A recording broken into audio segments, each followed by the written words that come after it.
बात करेंगे तो एक बात समझिए, आप सभी लोग कह रहे हैं कि ये क्या हो जाएगी, हमारी प्रोटीन हो गई। ठीक, ये हमारी जो प्रोटीन हुई है, तो प्रोटीन पे हमें क्या ऐड करना है, शुगर ऐड करना है, एक बात करना है ना हमें। प्रोटीन मान लिख लो, अगर हम प्रोटीन पे हमें शुगर ऐड करना है तो क्या ये जो शुगर है ये प्रोटीन पे कहीं पे भी आके ऐड हो जाएगा? ऐसा तो नहीं है ना भाई। कोई ऐसी एरिया फिक्स होगी ना इस प्रोटीन में, कोई एक ऐसी स्पेसिफिक एरिया फिक्स होगी जहां पे क्या होगा आपका, ये सारे आके आपके अटैच होंगे। सिंपल सी बात है। तो कह रहे हैं कि ये जो प्रोटीन है, इस प्रोटीन में क्या हो जाता है, यहाँ पे क्या होता है, एक आपका बताऊंगा अभी, एक कंजन सीक्वेंस होती है asparagine X serine or threonine, एक कंजन सीक्वेंस होती है, यहाँ पे एक कंजन सीक्वेंस होगी, क्या हो जाएगा, asparagine X serine or threonine. तो मतलब क्या होगा, आपकी जो प्रोटीन ट्रांसफर होगी, मतलब ये जो आपका आएगा, क्या बोलते हैं, शुगर आएगा, वो शुगर ऑलवेज कहां पे ट्रांसफर होगा, इसी कंजन सीक्वेंस पे ट्रांसफर होगा। इसके अलावा ये कहीं ट्रांसफर होने वाला नहीं है। तो एक बात तो ये है, एक तो बात मैंने ये डिसाइड कर लिया भाई, ये जो प्रोटीन पे आपका शुगर ट्रांसफर होगा, ये शुगर कहाँ ट्रांसफर होगा, एक बात तो ये हो गई हमारी। लेकिन अब ये बात ये आ रही है, मान लीजिए अभी कई सारे शुगर आपको बताऊंगा, तो कह रहे हैं कि मान लीजिए ये क्या हो जाए, हमारी शुगर हो जाए ना, ये हमारी क्या हो जाए, शुगर हो जाए, ऐसे करके हम चेन बना दे, फॉर एग्जांपल ऐसे करके हम चेन बना देना, ऐसे करके, और ये आपका शुगर हो जाए। तो कह रहे हैं कि मान लीजिए ये शुगर है, तो क्या ये शुगर अपने आप यहाँ पे आ जाएगा? ये शुगर अपने आप तो नहीं आएगा ना। इस शुगर को लाने के लिए एक क्या होता है, एक आपको बताऊंगा, डॉलीकॉल नाम सुना होगा आपने, डॉलीकॉल नाम सुना होगा, बिल्कुल आपको, ये क्या हो जाएगा, डॉलीकॉल ना। ये डॉलीकॉल क्या करेगा, सबसे पहले ये शुगर जो है, ये शुगर क्या करेगा, किस पे बाइंड करेगा, ये बाइंड करेगा आपका, सबसे पहले बाइंड करेगा डॉलीकॉल पे। ठीक है, ये डॉलीकॉल जो है सबसे पहले क्या होगा, अरेंजमेंट होगा ना डिटेल में, और यहाँ पे बहुत ज्यादा आपका एक एक करके अरेंजमेंट बताने की कोई जरूरत है नहीं ना, यहाँ पे सिर्फ टाइम लॉस है। सिंपल बात यह है कि आपका ये जो शुगर है, इस शुगर को हमें सबसे पहले कहाँ ट्रांसफर कर देंगे, डॉलीकॉल पे ट्रांसफर कर देंगे, और डॉलीकॉल पे ट्रांसफर करने के बाद ये डॉलीकॉल जो है ये एक्ट एज ए कैरियर की तरीके से काम करेगा। कैसे काम करेगा, ये एक्ट एज ए कैरियर की तरीके से ना, एक्ट एज कैरियर ना, एक्ट एज कैरियर की तरीके से काम करेगा। और ये क्या करेगा, इस प्रोटीन को, ये जो आपका शुगर है, सिक्वेंसली क्या करेगा, ले जाएगा, और जो आपका ये प्रोटीन एंडोप्लाज्मिक रेटिकुलम में आई हुई है, सीक्वेंस से क्या करेगा, इसको यहाँ पे ले जाके ये ऐड करा देगा। ठीक है, तो जब यहाँ पे ले आएगा, और ये डॉलीकॉल ये क्या करेगा, ले आएगा, यहाँ पे क्या कर देगा, इसको बाइंड करा देगा, सीक्वेंसली ये क्या हो जाएगी, आपकी ऐड हो जाएगी। और जब ये ऐड होगा तो कह रहा है कि ये आपका क्या हो जाएगा, कंजन सीक्वेंस है अमीनो एसिड का, ये कंजन सीक्वेंस है, और ये क्या हो जाएगा, आपका शुगर हो जाएगा। तो यहाँ पे क्या बन जाएगा आपका, यहाँ पे बन जाएगा आपका यन लिंक्ड ग्लाइकोसाइलेशन हो जाएगा। क्या हो जाएगा, यन लिंक्ड ग्लाइकोसाइलेशन हो जाएगा। और यन लिंक्ड ग्लाइकोसाइलेशन कैसे होगा, अभी मैंने आपको इसके बारे में अच्छे से बताया हुआ है ना। तो इस तरीके से क्या हो जाएगा, हमारा जो प्रोटीन की क्या हो रहा है, मॉडिफिकेशन हो रहा है एंडोप्लाज्मिक रेटिकुलम में। कैसे हो रहा है आपका, यहाँ पे प्रोटीन को हमें सबसे पहले अनफोल्डेड स्टेट में मेंटेन करना है, जिसको मेंटेन कर लिया है हम लोगों ने। तो ये क्या हो जाएगा, कैसे लग जाएगा, बिग, और ये क्या हो जाएगा आपका, ऐसे हो जाएगा। फिर डाइसल्फाइड बॉन्ड के लिए क्या लग जाएगा आपका, पीडीआई लग जाएगा। और फिर क्या हो जाएगा, यन लिंक्ड ग्लाइकोसाइलेशन के लिए हमने आपको पूरा बताया। इंपॉर्टेंट रोल कौन प्ले करेगा, आपका डॉलीकॉल करेगा। और यहाँ पे एक इन्हिबिटर काम करता है, ट्यूनिकामाइसिन, अभी आपको बताऊंगा। यहाँ पे एक इन्हिबिटर काम करता है, चलो मैं लिखवाऊंगा, समझा रहा हूँ ना, मैं डिटेल लिखवाऊंगा। ये क्या हो जाएगा आपका, ट्यूनिका ना, ट्यूनिकामाइसिन। ये क्या हो जाएगा, आपका एक इन्हिबिटर है जो काम क्या करता है, इस पूरी प्रोसेस को इनहिबिट कर देता है। मतलब जो शुगर और आपका प्रोटीन के बीच में अटैचमेंट हो रहा है, ये कह सकते हैं कि जो ग्लाइकोसाइलेशन प्रोसेस हो रही है, उसको क्या कर देगा, ये रोक देता है ना। तो कौन करेगा, आपका ट्यूनिकामाइसिन। अब यहाँ पे एक बात हमने ये कहा, ये तो जनरल चीज है, ये जनरल चीज है जो आपका प्रोटीन के मॉडिफिकेशन में हो रही है। लेकिन हमने आपसे बोला है कि प्रोटीन को हमें एंडोप्लाज्मिक रेटिकुलम में मॉडिफिकेशन कराना है, लेकिन हमें प्रॉपर मॉडिफिकेशन कराना है। इस बात को मैंने आपको 50 बार बताया है ना। हमने आपसे कहा कि अगर इसके हम प्रॉपर मॉडिफिकेशन नहीं कराएंगे तो ये क्या हो जाएगा, इसके साथ जो सबसे बड़ा ड्रॉबैक है वो सबसे बड़ा ड्रॉबैक ये है कि आपका ये जो प्रोटीन है ना आपका प्रॉपर फंक्शन नहीं करेगी बल्कि डिजीज कॉज कर देगी। तो हमें डिजीज तो नहीं कराना है। मतलब एक बात तो है ना भाई, सिंपल सी बात है कि अगर हमें खाना मिले तो खाना मिला तो खाना ना, अगर मान खाना ना मिले तो पॉइजन भी तो ना मिले नहीं। अगर खाना ना मिले तो चल जाएगा ना, अब खाना के स्थान पर पॉइजन दे दोगी तो नहीं चलने वाला है ना। इससे बढ़िया ना ही मिले ठीक है, पॉइजन खाने से अच्छा है भाई ना ही मिले तो ही ठीक है कि नहीं। तो कहने का मतलब ये है कि यहाँ पे ये प्रोटीन आपकी फोल्ड हो रही है, अगर ये प्रॉपर फोल्ड हो जा रही है तो फिर ठीक है, इसको हम आगे भेज देंगे, इसका जो काम उसको हम करवाएंगे। और अगर प्रोटीन प्रॉपर आपकी फोल्ड नहीं हो रही है तो हम इसको क्या कर देंगे, सिग्नल आपकी क्या चल जाएगी, सिग्नलिंग चल जाएगी। और इस सिग्नल थ्रू क्या हो जाएगा, आपको पता लगाया जाएगा, रिकॉग्नाइज किया जाएगा कि हाँ यहाँ की जो प्रोटीन है ये प्रोटीन क्या हो जा रही है, आपका फोल्डेड, इसकी करेक्ट फोल्डिंग नहीं हो पाई है। फिर हम क्या लगा देंगे, ERAD आपका पाथवे चला देंगे। ERAD पाथवे चला के प्रोटीन को हम क्या कर देंगे, निकाल के बाहर भेज देंगे। उसको क्या कर देंगे, हम डिग्रेड कर देंगे, कहानी इसकी हम खत्म कर देंगे। जैसे आप लोगों ने पढ़ा हुआ है एपोप्टोसिस पढ़ा हुआ है ना, और एपोप्टोसिस हम लोग पढ़ेंगे तो वहाँ पे आप लोगों को मैं बताऊंगा ना। तो ये बात जो है ये दोनों तब की बात है जब इसमें कोई प्रॉब्लम आ जाए तब, जब ये दोनों जो है इनको कंट्रोल करती हैं कि हाँ ये जो काम हो रहा है ये कह सकते हैं, ये दोनों ये इंश्योर करते हैं कि प्रोटीन की फोल्डिंग प्रॉपर से हो जाए, आपका डाइसल्फाइड बॉन्ड का फॉर्मेशन हो जाए और ये लिंक्ड ग्लाइकोसाइलेशन है ये प्रॉपर तरीके से हो। इसको कौन इंश्योर करेगा, इसको इंश्योर करेंगे ये दोनों, ठीक है। तो ये बात रही आपका एंडोप्लाज्मिक रेटिकुलम में। बहुत लंबी चौड़ी कहानी थी और इस बहुत लंबी चौड़ी कहानी को बहुत शार्ट फॉर्म में आपको समराइज करने की मैंने कोशिश किया हुआ है, ठीक है। तो आप लोग बना लीजिए इसको, फिर डिटेल में हम लोग इसके बारे में बात करते हैं, ठीक है। बनाइए।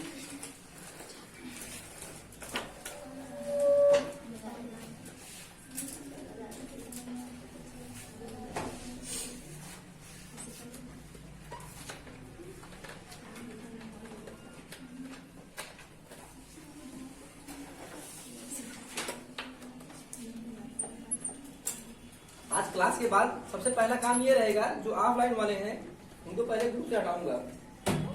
जो लोग बैठ के कहीं से आराम से एंजॉय करते हैं, सोचते रिकॉर्डिंग देख लेंगे कौन जाए। आप लोगों को जब टेस्ट होगा तभी ऐड करूंगा सर। लेकिन जो आ रहे हैं उनको मत हटाइएगा, जो आ रहे हैं रेगुलर उनको मत हटाइएगा। नहीं, जो आ रहे हैं प्रॉपर उनकी कोई बात नहीं है। समझ में आया प्रवीण जी? आज आपकी पहली क्लास है ना, ये प्रोटीन फोल्डिंग में बता रहा था, एक बार मैं फिर से भी रिवाइज कर दे रहा हूँ, ठीक है। आप लिख लीजिए इसको, जो आ रहा है प्रॉपर तरीके से, उनकी कोई बात नहीं है। मान लीजिए सर कभी कोई दिक्कत हो गई तो कभी कोई बात ही नहीं है, इसीलिए ऐड नहीं है, ठीक है। तो जल्दी बना लीजिए, आप लोग लिख लीजिए, फिर एक बार फिर से रिवाइज कर देता हूँ और फिर आपको मैं डिटेल में शो कराता हूँ, ठीक है। आप लोग थोड़ा सा क्लास को टाइम से ज्वाइन किया करने की कोशिश किया करिए ना, क्लास को टाइम से ज्वाइन करेंगे तो ज्यादा मजा आएगा। पहले लिख लीजिए आप लोग, इसे समझ में आ गया है ना, कुछ है नहीं ना। तो आप सोचिए इतनी बड़ी मकलीम थी, इसको अभी देखिए शार्ट फॉर्म में मैंने आपको बता दिया है ना। जब अभी इसका डिटेल देखें तो घंटा भर आपको इसको लिखना पड़ेगा, समझ रहे हैं ना, बहुत डिटेल में आपको चलेगा ना। तो इधर कितना इजी है, आप सोचिए सभी लोग बात फिर से देख लीजिए, मतलब कितना इजी है। सोचिए हमें बिल्कुल पढ़ना ही नहीं है, हमें पढ़ना है क्या, मतलब हमें क्या कराना है, एंडोप्लाज्मिक रेटिकुलम में क्या कराना है, प्रोटीन का मॉडिफिकेशन कराना है। सिंपल सी बात है, प्रोटीन का मॉडिफिकेशन कराना है तो मतलब क्या हुआ कि हमें एंडोप्लाज्मिक रेटिकुलम में ऐसी प्रोटीन चाहिए जो क्या हो जाए, आपका अनफोल्डेड स्टेट में रहे, है ना। मतलब ऐसा नहीं कि उसकी पहले से ही फोल्डिंग रहे। तो अगर मान लीजिए कोई प्रोटीन पहले से ही फोल्डिंग हुई है और वो फोल्डिंग हो के अगर एंडोप्लाज्मिक रेटिकुलम में आई हुई है तो हम इस बात की क्या गारंटी है कि इस प्रोटीन की जो फोल्डिंग हुई है ये प्रॉपर तरीके से हुई है।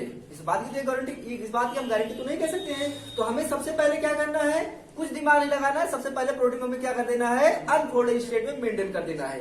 तो प्रोटीन को अनफोल्डेड स्टेट में अगर हम मेंटेन करेंगे तो इसके लिए हम क्या लगा देंगे, आपका चैपरान प्रोटीन लगा देंगे, क्या लगा देंगे, पिप लगा देंगे। तो ये आपकी ब्लैक वाली क्या हो जाएगी, आपकी प्रोटीन हो जाएगी। और यहाँ पे हम क्या लगा देंगे, आपका चैपरान प्रोटीन लगा देंगे। और ये चैपरान प्रोटीन क्या करेगी, इस प्रोटीन को सबसे पहले आपका अनफोल्डेड स्टेट में आपका क्या हो जाएगा, मेंटेन करके रख देगा ना। ये बात क्लियर। तो एंडोप्लाज्मिक रेटिकुलम में हम ये कह सकते हैं कि जो पहला काम होगा वो काम क्या होगा, प्रोटीन की फोल्डिंग से पहले प्रोटीन को अनफोल्डिंग स्टेज में मेंटेन करके रखना है। और वो भी कैसे करेंगे, हम यहाँ पे लगा देंगे बिप प्रोटीन, चैपरान वगैरह लगा देंगे ना। इसके बारे में डिटेल में कराया जाऊं।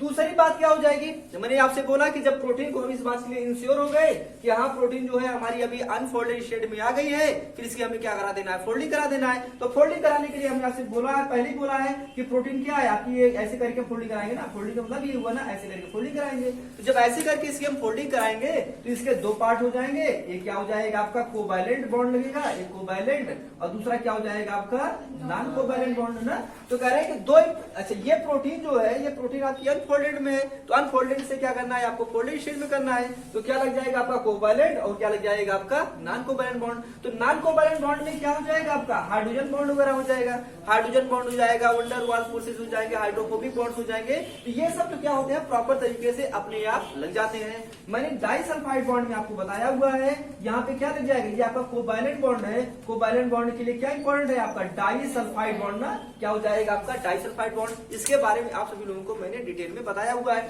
तो डाइसल्फाइड बॉन्ड जब तक नहीं बनेगा तब तक प्रोटीन की फोल्डिंग कभी भी प्रॉपर तरीके से नहीं हो सकती है।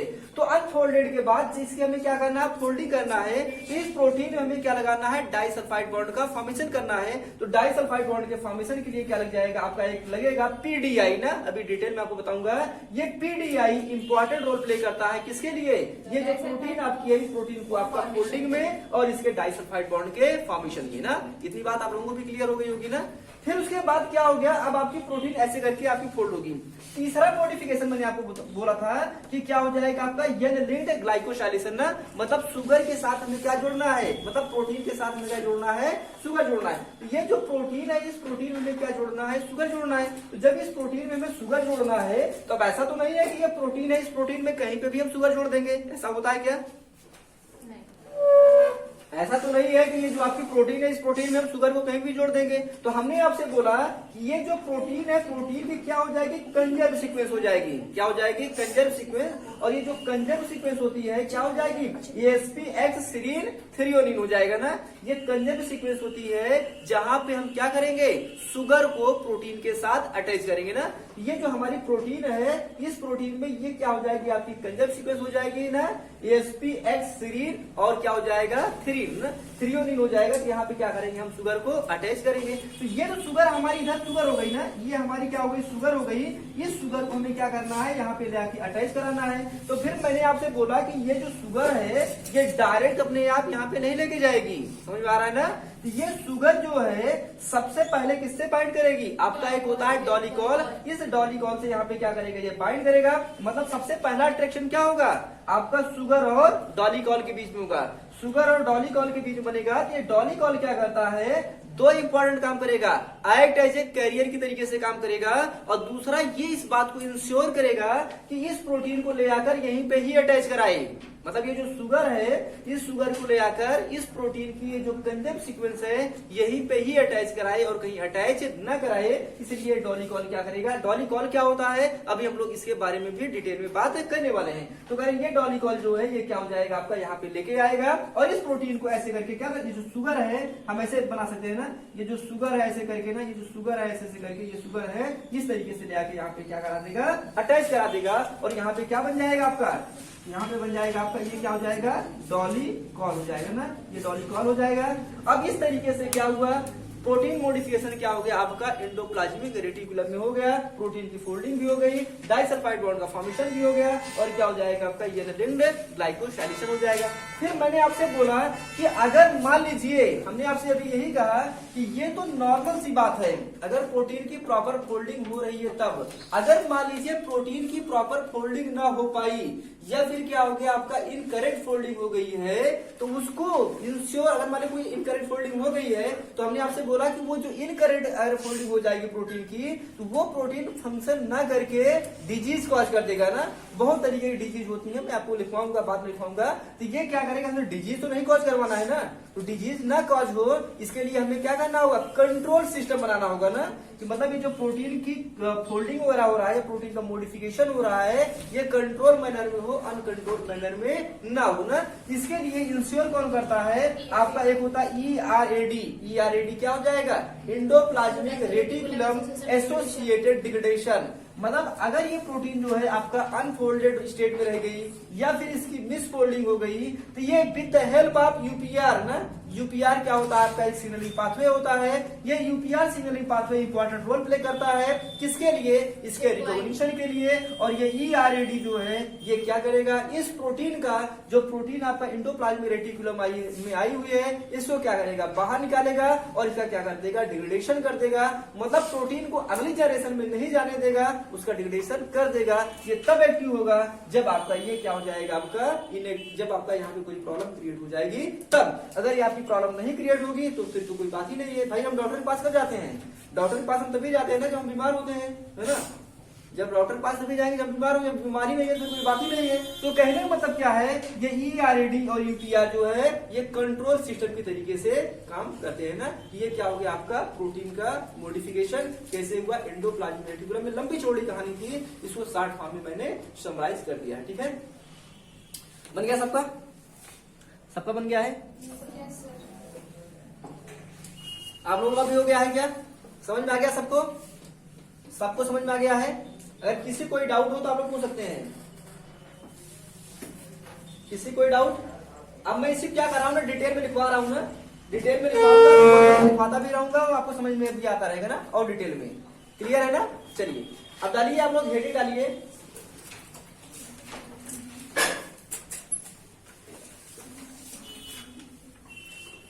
आराम से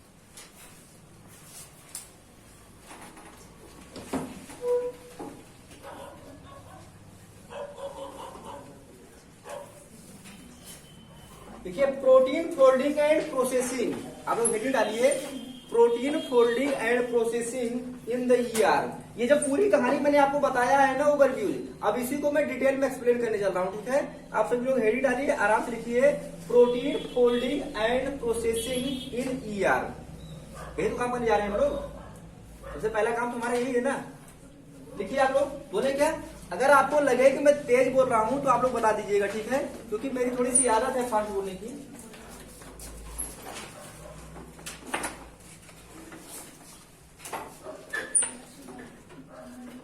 देखिए आप लोग, the folding of polypeptide chain, the folding of polypeptide chain into their correct three-dimensional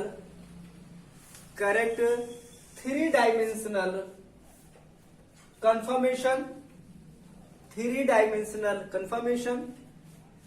हमने आपको एक बात तो पहले बताया है, एक्चुअली देखिएगा आप लोग, ये जो कहानी मैंने आपको एकदम शॉर्ट फॉर्म में बताया हुआ है ना, ये बहुत लंबी चौड़ी है। आप देखेंगे ना, अब इसको आप इस पे 10 पेज लिख सकते हैं। अब 10 पेज कैसे लिख सकते हैं उसको आप देखिएगा। कह रहे हैं कि देखिए 10 पेज फिलहाल हमको लिखना नहीं है। हमने आपसे कहा कि लीनियर प्रोटीन है, ये लीनियर प्रोटीन जो है कहाँ बनी हुई है, ये लीनियर प्रोटीन आपकी राइबोसोम में बनी हुई है। हमने आपसे बोला था कि जो लीनियर प्रोटीन राइबोसोम में बनी हुई है, राइबोसोम क्या बोलेंगे, साइट ऑफ प्रोटीन सिंथेसिस बोलेंगे। तो ये जो प्रोटीन बनी हुई है, हमने आपको बोला था लीनियर फॉर्म में तो कोई काम करने से रही। ये जो आपकी राइबोसोम में प्रोटीन बनी हुई है ये कोई काम नहीं करती है, सिर्फ बन गई है। ठीक है, फिर कह रहे हैं कि इस प्रोटीन को हमें कन्वर्ट करना होगा, किसे, इस फोल्डेड फॉर्म में कन्वर्ट करना होगा। इसको फोल्डेड फॉर्म में जब हम कन्वर्ट करेंगे तो किसे हम क्या बोलेंगे, 3 डायमेंशनल कन्फर्मेशन। क्या बोलेंगे, 3 डायमेंशनल कन्फर्मेशन, या हम क्या बोलेंगे, 3D स्ट्रक्चर। तो मतलब जब ये प्रोटीन 3D स्ट्रक्चर फॉर्म में कन्वर्ट होगी तभी ये प्रोटीन फंक्शन करेगी, अदरवाइज ये प्रोटीन फंक्शन करने वाली नहीं है किसी भी कंडीशन में। ये बात तो आप समझ लीजिए। ठीक है, तो कह रहे हैं कि इसको प्रोटीन को हमें इस फॉर्म में कन्वर्ट करना है तो हमें क्या लगेगा, कोवैलेंट और नॉन बॉन्ड लगेगा। और इस प्रोटीन को इसमें कन्वर्ट करने के लिए इंपॉर्टेंट रोल कौन प्ले करेगा, आप करेंगे, चैपरॉन्स करेंगे, और कौन करेगा, आपका पीडीआई करेगा ना। तो आगे देखिए आप लोग, कहा क्या लिखे थे आप लोग, confirmation the assembly of polypeptide, the assembly of polypeptide into the assembly of polypeptide into multi subunit protein. एक एक लाइन आपको समझाऊंगा, ठीक है। The assembly of polypeptide into multi subunit protein, into multi subunit protein and multi subunit protein and the covalent modification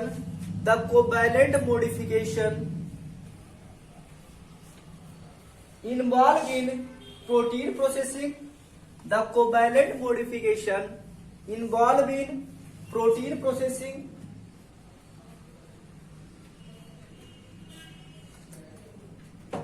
already आपको बताया कि 3 dimensional structure हमें बनाना है तो हमें क्या करना है, जो कोवैलेंट मॉडिफिकेशन है उसको हमें करना होगा। और कोवैलेंट मॉडिफिकेशन में हमें क्या करना है, डाइसल्फाइड बॉन्ड का फॉर्मेशन करना है। उसके लिए क्या लगेगा, आपका पीडीआई लगेगा। ऑलरेडी आप सभी लोगों को मैंने बताया ही ना। आगे लिखिए हम लोग, for protein that inter, for proteins that inter,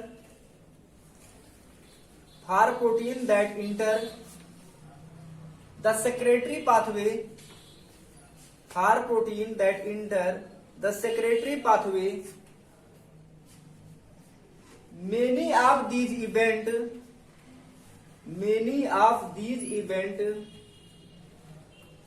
occurs, many of these event occur either during translocation, either during translocation across the ER membrane, across the ER membrane, or within the ER lumen, or within the ER lumen। समझ में आया? क्या समझ में आया? कह रहे हैं कि ये जो प्रोसेसिंग हो रही है या तो ये ट्रांसलोकेशन के ड्यूरेशन में हो रही है या तो फिर कहां हो रही है, आपका इंडोप्लाज्मिक रेटिकुलम के ल्यूमेन में ना। तो हमने आपको तो यही बोला हुआ था ना कि हमारे पास क्या हो जाएगा, ये राइबोसोम हुआ ना, ये क्या हो जाएगा राइबोसोम। इस राइबोसोम में क्या हो जाएगा, ये एमआरएनए हो जाएगा। ये क्या बन जाएगी, आपकी प्रोटीन बन जाएगी। ये क्या हो जाएगा, आपका इंडोप्लाज्मिक रेटिकुलम ना, ये इंडोप्लाज्मिक रेटिकुलम हो जाएगा। फिर ये प्रोटीन जो है क्या हो रही है, ये प्रोटीन आ रही है, कहां पे आएगी, ये प्रोटीन राइबोसोम से कहां रही है, यहाँ पे आ रही है। प्रोसेस क्या हो जाएगी, हमारी को ट्रांसलेशनल हो जाएगी। तो जब ये प्रोटीन यहाँ से यहाँ पे आ रही है तो प्रोसेस को क्या बोलेंगे, ट्रांसलोकेशन ही बोलेंगे। भाई ये प्रोटीन जो है अपनी पोजीशन को चेंज करके कहां पे आ रही है, इंडोप्लाज्मिक रेटिकुलम में आ रही है। अच्छा, जो लोग नहीं इससे पहले किए हुए हैं, रिकॉर्डिंग देख लीजिएगा ना पीछे वाला, कि कैसे राइबोसोम से प्रोटीन कहां पे आ रही है, आपका इंडोप्लाज्मिक रेटिकुलम में आ रही है। इसको आप सभी लोग देख लीजिएगा ना। तो हम जो बात कर रहे हैं आज, इसके अंदर वाली बात कर रहे हैं ना, या फिर मेम्ब्रेन तक की बात कर रहे हैं, या फिर उसके नीचे वाली बात कर रहे हैं। इसके पहले वाली कहानी आप सभी लोगों को मैंने डिटेल में बताया हुआ है ना। तो ये बात यहाँ पे आ गई है। आगे लिखिए आप लोग। तो कह रहे हैं कि ये जो प्रोसेस हो रही है आइदर आपका कहां हो रही है, या तो आपका इस ट्रांसलोकेशन हो रहा है तब हो रही है, या फिर कहां हो रहा है, मतलब ये सब जो हो रहा है ये मेनली कहां हो रहा है, ये इंडोप्लाज्मिक रेटिकुलम के ल्यूमेन में। ये क्या हो जाएगा, आपका ल्यूमेन हो जाएगा। ठीक है, आगे लिखिए। One such processing event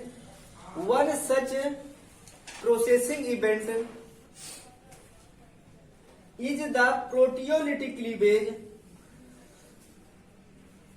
One such processing event is the proteolytic cleavage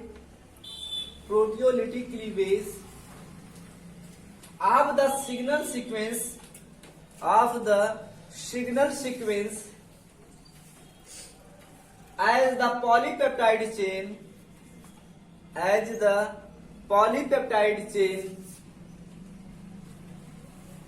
is translocated across the ER membrane, line समझ में आया? मतलब क्या समझ में आया? ऑलरेडी आपको पहले ही बताए हुए थे कि जब ये प्रोटीन यहाँ पे ट्रांसपोर्ट हो रही है तो किसके साथ आ रही है, आपका सिग्नल सीक्वेंस के साथ, है ना। आपको बताया था यहाँ पे क्या लगा होता है, सिग्नल सीक्वेंस लगा होता है। और ये सिग्नल सीक्वेंस के साथ यहाँ पे जब इंटर करती है, कहाँ पे, इंडोप्लाज्मिक रेटिकुलम में। कल वाले आपको दिखाए थे, आपको डायग्राम भी भेजे हुए थे, आपको समझाए भी थे, लिखवाए भी थे कि यहाँ पे क्या लग जाएगा, आपका सिग्नल पेप्टाइडेज लग जाएगा। और सिग्नल पेप्टाइडेज क्या करेगा, ये जो प्रोटीन में सिग्नल सीक्वेंस लगा होता है, इस सिग्नल सीक्वेंस को क्या कर देता है, ये रिमूव कर देता है ना। इसके बारे में आप सभी लोगों को मैंने डिटेल में बताया ही है। आगे लिखिए आप लोग। The ER is also the site of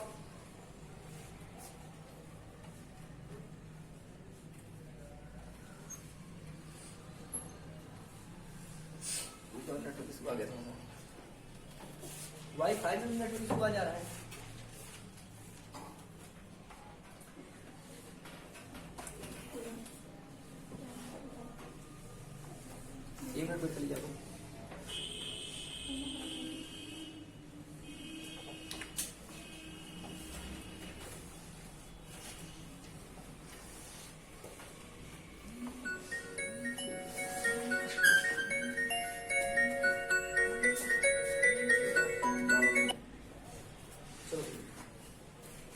हो गया ना, अब आ रहा है ना, कोई दिक्कत तो नहीं हो रही है।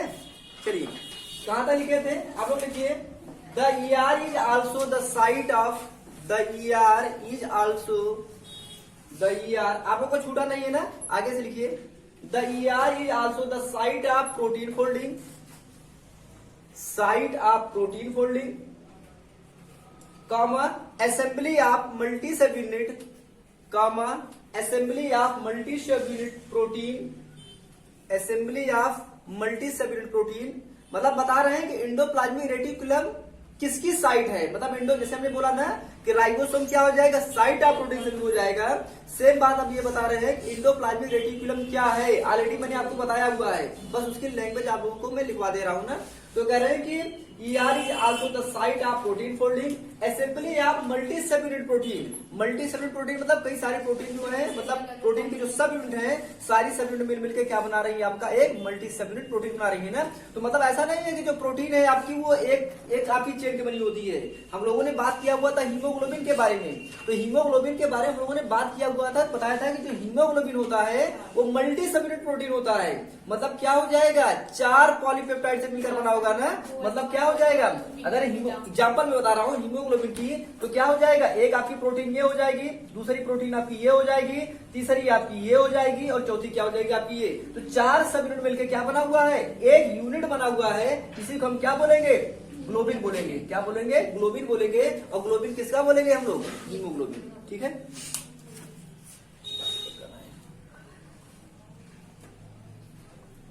बहुत आसान।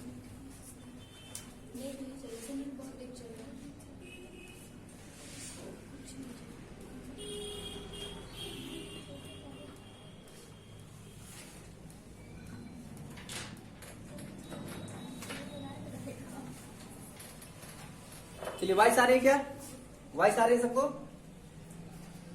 चलिए आगे लिखिए आप लोग, कहां तक हो गया था, multi subunit protein, comma disulphide bond formation, comma disulphide bond formation,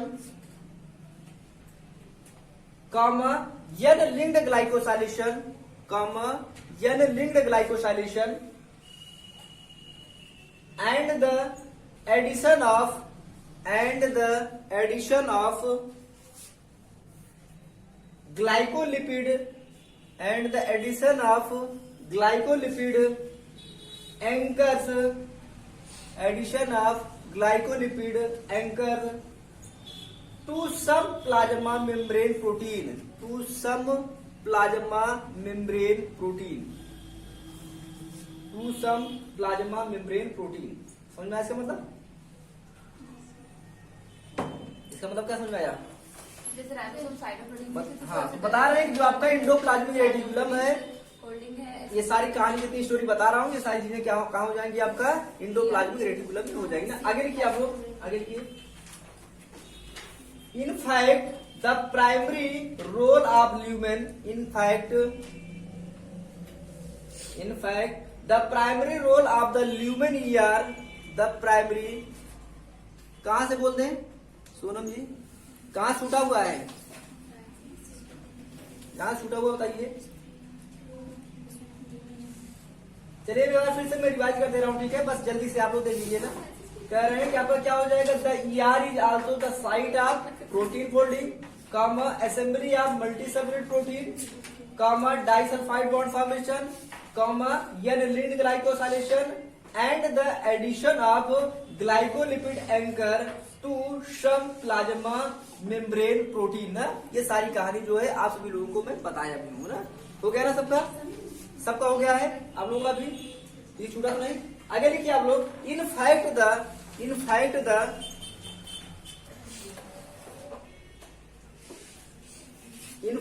the primary role of lumen ER, in fact the primary role of lumen ER, protein is to assist the folding and assembly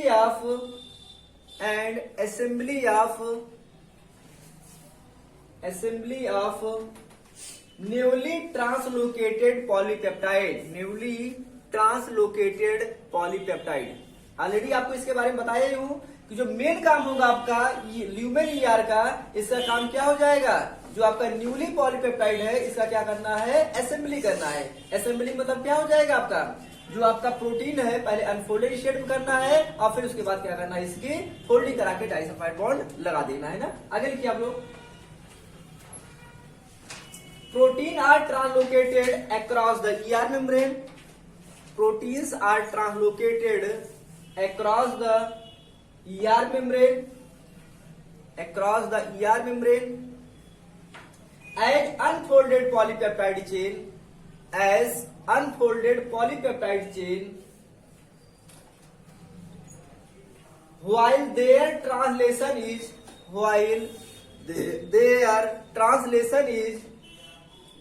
still in progress, while their translation is still in progress। मतलब समझ आ रहा है, still in progress while their translation is still in progress। मतलब एक वो translational वाला बात हाँ, यहीं पे बोल रहे हैं ना। मतलब वही कह रहे हैं कि हमने आपको स्टार्टिंग बताया ना, ये जो प्रोटीन आ रही है, ये राइबोसोम से प्रोटीन आ रही है, कहाँ आ रही है, ये आपका को ट्रांसलेशन आ रही है। तो को ट्रांसलेशन में आ रही है, इसका मतलब ट्रांसलेशन क्या है, अभी प्रोग्रेस में है। ऑलरेडी आपको बता ही चुका हूं ना। और उसके साथ साथ मैंने आपको ये भी बोला था कि जो प्रोटीन आपकी आ रही है, इसको क्या करना है, हमें अनफोल्डेड स्टेट में मेंटेन करके रखना है। स्टार्टिंग में ही मैंने आपको बताया हुआ है। आगे लिखिए आप लोग, the polypeptide therefore the polypeptide therefore fold into their three-dimensional conformation within ER, three-dimensional conformation within ER। तो आपको बता ही रहा हूं कि पहले आपका आएगा अनफोल्डेड स्टेट में रहेगा, उसके बाद फिर क्या हो जाएगा, उसको हमें फोल्डेड स्टेट में कन्वर्ट करना है ना। विथ इन ईआर हो गया है ना।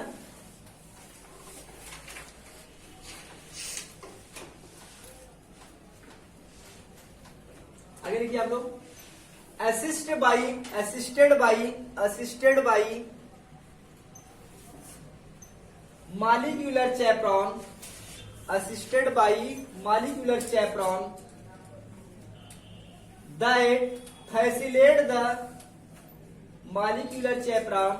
that facilitate the folding of polypeptide chain,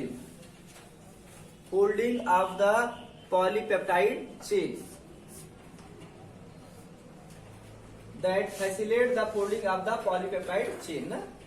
ये सारी बातें आपको लिखवाई बता ही चुका हूं। अगली लाइन लिखिए, द HSP70 चैपरॉन, ऑलरेडी आपको कल बता ही रहा था ना, HSP70 चैपरॉन ना, द HSP70 चैपरॉन कामा BIP, आपको बताया था, कामा BIP ना, BIP is thought to bind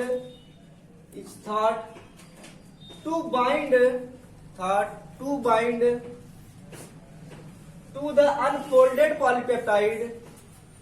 the unfolded polypeptide chain as it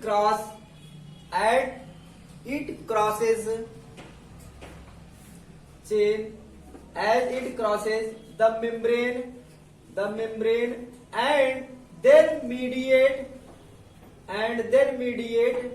protein folding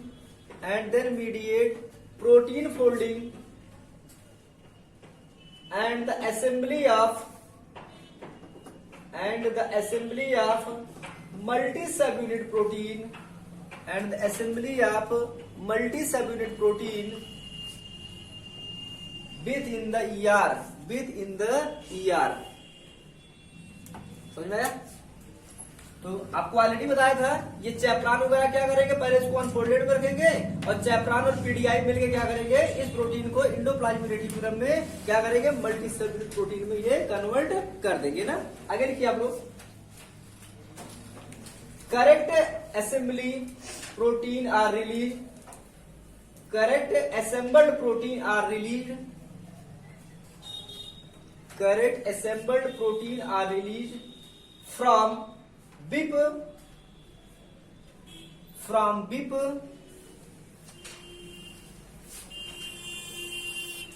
मैं जितना आगे करता हूँ उतना ही लाइट आती जाती है।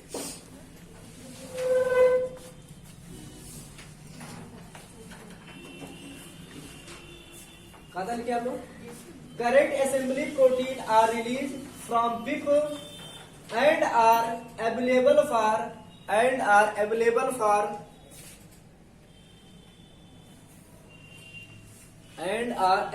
for transport to the Golgi।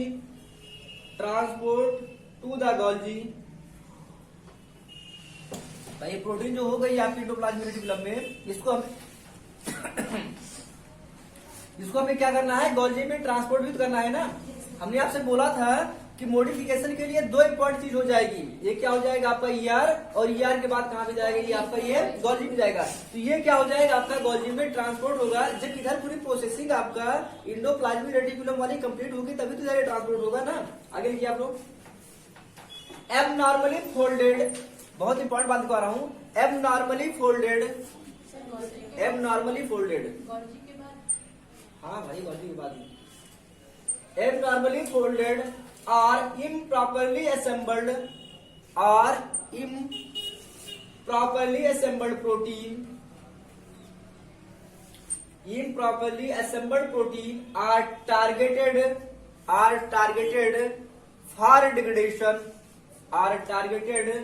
For degradation. Already आपको मैंने बताया हुआ है ना कि जो आपकी प्रोटीन की फोल्डिंग हो जाएगी वो क्या हो जाएगी? आपका गोल्जी चली जाएगी।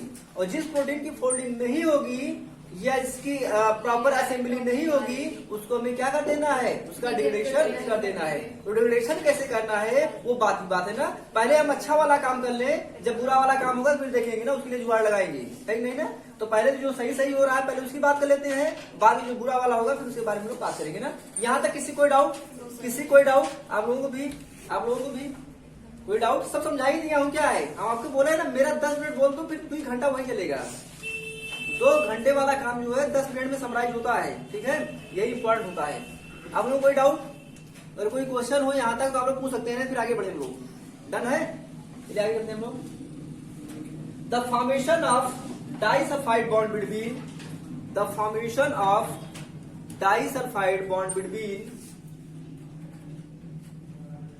the side chain of cysteine residue, आपको ऑलरेडी बताया हूं कि भाई डाइसल्फाइड बॉन्ड किनके बीच बनेगा? सिस्टीन के बीच में ही बनेगा, बताया ही हूं, है ना। The formation of disulphide bond between the side chain of cysteine residue is an important aspect of protein folding,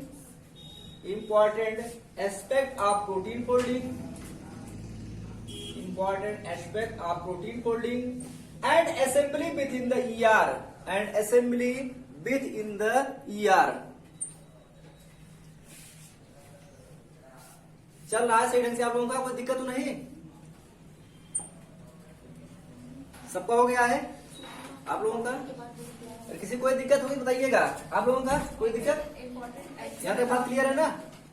चलिए, अगर किसी कोई छूट गया होगा ना आप लोगों का, अगर किसी को छूट गया है तो आप लोग व्हाट्सअप कर दीजिएगा, मैं आपको मैटर भेज दूंगा, ठीक है। अगर किसी को छूट गया होगा तो आप लोग परेशान मत होइए, आगे वाला लिख लीजिए, पीछे वाला मैं मैटर भेज दूंगा। चलिए, कहाँ तक हुआ था? सब बता रहा हूँ ना, हो गया था ना। तो हमने आपको स्टार्टिंग में ही बताया हुआ था कि जो आपका ये डाइसल्फाइड बॉन्ड होता है ये इंपॉर्टेंट, जब तक ये डाइसल्फाइड बॉन्ड नहीं बनेगा तब तक प्रोटीन की करेक्ट फोल्डिंग होना संभव ही नहीं है ना। आगे लिखिए आप लोग। These bonds generally do not form in the cytosol. These bonds generally do not form in the cytosol. Already पहले ही बताया हूं। ये कहाँ बनेगा ये बॉन्ड आपका? ये बनेगा आपका ल्यूमेन में बनेगा ना, ER के ल्यूमेन में बनेगा, ठीक है। पूरा भाई लैंग्वेज लिखवा रहा हूँ, कुछ है नहीं, बस आप लोग की इंग्लिश कमजोर है, लिख नहीं पाते हैं ना, नहीं तो हम लोग क्या करें, खुद से लिख ले, लिखवाने की जरूरत ही नहीं पड़े, वही सब बता रहा हूँ। कोई दिक्कत है क्या? इंग्लिश नहीं कमजोर है, लेकिन बात ये है ना कि आप लोग नहीं पाते हो, फिर पता है पूरा लिख लो, पूरी कहानी क्या है वही लिखवा रहा हूँ। चलिए आगे लिखिए। Side which is characterised by, which is characterised by, which is characterised by, जो लोग लेट, फिर से थोड़ा सा नेटवर्क का इशू रहा होगा ना, फिर से लिख ले एक लाइन से, वही आगे बढ़ाए ना। These bond generally do not form in the cytosol, किस बॉन्ड की बात हो रही है? डाइसल्फाइड बॉन्ड की बात। अच्छा ये भी इसका एक बड़ा रीजन है, हमने आपसे कहा है, देखिए हर एक चीज का अपना एक रीजन होता है, कह रहे हैं कि ये वाली जो प्रोटीन जो है आपका क्या हो रहा है, यहाँ पे आपका डाइसल्फाइड बॉन्ड का फॉर्मेशन हो रहा है, कहाँ पे हो रहा है? साइटोसोल में, सॉरी ल्यूमेन में हो रहा है आपका, तो ल्यूमेन में आपका डाइसल्फाइड बॉन्ड का फॉर्मेशन हो रहा है। तो